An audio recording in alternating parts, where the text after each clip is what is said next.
வணக்கம் நண்பர்களே. மறைந்த முதல்வர் கருணாநிதி அவர்கள் தன்னுடைய இறுதி காலம் வரை ஸ்டாலின் அவர்களை தனது மகனை அதிகபட்சம் பார்த்தால் துணை முதலமைச்சர் என்ற நிலைக்கு தான் கொண்டு வந்தார். மேயர் ஆக்கினார், சென்னை மேயர் ஆக்கினார். ஆனால் எந்த இடத்திலும் முழு கட்சியினுடைய முழு பொறுப்பையும் அவரிடத்தில் கொடுக்கவில்லை. அவர் உடல்நலம் குன்றி தன்னுடைய இறுதி காலங்களில் இருக்கும்பொழுதே செயல் தலைவராக இவர் வந்தார். அதுவும் கருணாநிதியால் வரப்படவில்லை, வேறு வழியில்லை. வேறு யாரையும் அங்கு பொறுப்பேற்க வேண்டும் என்பது இருப்பவர்களெல்லாம் சேர்ந்து அவரை ஒரு கட்சி தலைவராக்கினார்கள் என்பது தவிர, கருணாநிதி இருக்கும் வரை ஏன் ஸ்டாலினை முதல்வராக்க வேண்டும், முதல்வர் பதவியை கொடுக்க வேண்டும், கட்சி தலைமை பொறுப்பை கொடுக்க வேண்டும் என்று கருணாநிதிக்கு தோன்றவில்லை. நன்றாக யோசித்து பாருங்கள்.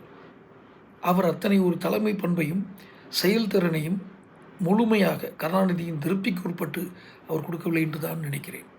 இதை பற்றி முழு வீடியோ, ஒரு முழு அரசியல் வீடியோ என்னுடைய சேனலில் இருக்குது, கீழே லிங்க்லேயும் இருக்குது. அதை பாருங்கள்.